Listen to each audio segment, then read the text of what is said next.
જોઈને ખૂબ હર્ષ થાય છે. કારણ કે આ ઓસ્ટ્રેલિયામાં પણ અમારો પહેલી મુલાકાત છે.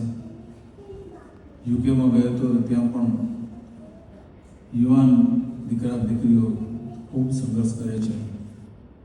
સ્ટડી માટે બધા ત્યાં ગયેલા છે. સ્ટડીની સાથે સાથે જોબ કરે છે. જોબ કરીને પણ કોઈ પણ હિસાબે PR મળી જાય, સિટીઝન થઈ જવાય, એના માટે પ્રયત્ન કરતા હોય છે. આપ પણ કદાચ એ સંઘર્ષમાંથી પસાર થયા છો અથવા તો એ સંઘર્ષ કરી રહ્યા છો. જરૂરી છે ગમે ત્યાં જઈએ તો કર્મ તો કરવું જ પડશે, પણ અહીંયા સખત મહેનત અહીંયા કરો છો, એને પરિણામે જ તમે સુખી થાઓ છો. આટલી મહેનત જો ત્યાં ભારતીય યુવાનો જો ત્યાં કરે તો હું નથી માનતો એ પણ ત્યાં દુઃખી થાય હશે. કદાચ મહેનત પ્રમાણે વેતન કદાચ ના મળતું હોય, અહીંયા મહેનત પ્રમાણે વેતન મળે છે, જેથી આપણને થોડુંક એમ થાય છે કે ના, 2 પૈસા બચાવી શકીશું. એ જરૂરી પણ છે. પણ આ દેશની ધરતી પર તમે સ્થાયી થયા છો, થવાના છો. એના રીત રિવાજ સાથે તો આપણે સેટ નહીં થઈ શકીએ. આ લોકોની રહેણીકરણી સાથે આપણે સેટ નહીં થઈ શકીએ. પણ છતાં આપણા મૂલ્યોને સાથે રાખીને આ દેશમાં જો જીવીશું તો અહીંયા પણ આપણે સ્વર્ગ બનાવીને રહીશું તો વાંધો નથી. ભગવાને આપણને જન્મ આપ્યો મનુષ્યનો. ભારતીય સંસ્કૃતિમાં કહેવામાં આવ્યું છે 84 લાખ યોની છે, એટલે 84 લાખ જાતના અવતાર આપણને લેવા પડે.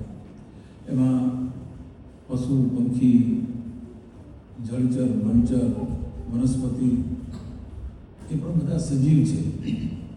એ પણ અવતારને લીધે જ બધા પોતપોતાના કાર્ય કરી રહ્યા છે. આપણા શાસ્ત્રોમાં કહ્યું છે કે વનસ્પતિ છે, પણ વનસ્પતિ પણ એ પણ છે ને જીવ છે. એ પણ એક અવતાર પૂર્ણ કરવા માટે આવે છે. એક નાનું મચ્છર પણ એ પણ 2 કે 3 દિવસ જીવતું હોય, એ પણ એનો અવતાર પૂરો કરે છે. ચોમાસાની અંદર જે જીવડા થાય છે માંડ 24 કલાક હોય છે, છતાં પણ એનો અવતાર પૂરો કરે છે. દરેકનું આયુષ્ય સરખું નથી. પ્રાણી પણ બધા જુદા જુદા આયુષ્ય ધરાવીને જીવે છે. મનુષ્યનું પણ આયુષ્ય અત્યારે કળિયુગની અંદર 100થી બહુ તો 125 વર્ષનું આયુષ્ય હોય છે. પહેલાંના જમાનામાં એમ કહેતા કે હજારો વર્ષ સુધી ઋષિમુનિઓ તપ કરતા હતા. એટલે એના પરથી આપણને એમ લાગે કે એ વખતે આયુષ્ય આપણું ઘણું વધારે હશે. હજારો વર્ષ સુધી તપ કરતા છતાં પણ પરમાત્માનું દર્શન થતા હતા. જ્યારે આ કળિયુગની અંદર ઓછા પ્રયત્ને પણ પરમાત્માને આપણે રાજી કરી શકીએ છીએ. કારણ કે જેટલો કલિકાલ ને આપણે એમ કહીએ છીએ કે આ તો કળિયુગ બહુ ખરાબ છે, માણસના મન ફેરવી નાખે છે, ભક્તિ કરવા દેતો નથી, બધી વાત સાચી છે. પણ જે મન દઈને જે ભક્તિ કરે છે તો ઓછા પરિશ્રમથી પણ પરમાત્માના દર્શન થઈ શકે છે. ભગવાને મનુષ્ય અવતાર આપ્યો છે, આપણા માટે સદભાગ્યની વાત છે. ફરી મનુષ્ય અવતાર આવતો નથી. આ જે મળ્યું છે ને એ આ જે જીવન મળ્યું છે, કરોડો રૂપિયા, કરોડો ડોલર આપતા પણ આ વસ્તુ મળતી નથી. ઈશ્વર કૃપાથી આપણને આ મનુષ્ય દેહ પ્રાપ્ત થયો છે. ભગવાને આપણને મનુષ્ય તરીકે મૂક્યા. આપણે શું લઈને આવ્યા હતા? અહીં જન્મ લીધો ત્યારે શું લઈને આવ્યા હતા? કોઈ પ્રોપર્ટી લઈને આવ્યા હતા? કોઈ આપણું આઈડેન્ટિટી કાર્ડ લઈને આવ્યા હતા?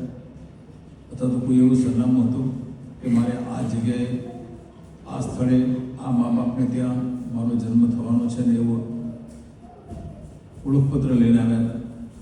એ પણ ખબર નથી ક્યાં જન્મ થશે, કઈ જગ્યાએ થશે, કોણ માતા પિતા હશે, કયો દેશ હશે, કઈ ભૂમિ હશે. છતાં નિર્ધારિત જગ્યાએ, નિર્ધારિત સમયે ભગવાને આપણને એ મૂક્યા છે. કોઈ જૂની ઓળખ લઈને પણ નથી આવ્યા.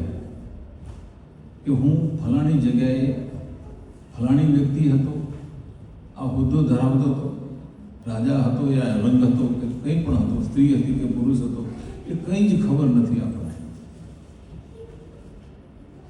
કેટલી પ્રોપર્ટી હતી પહેલાં એ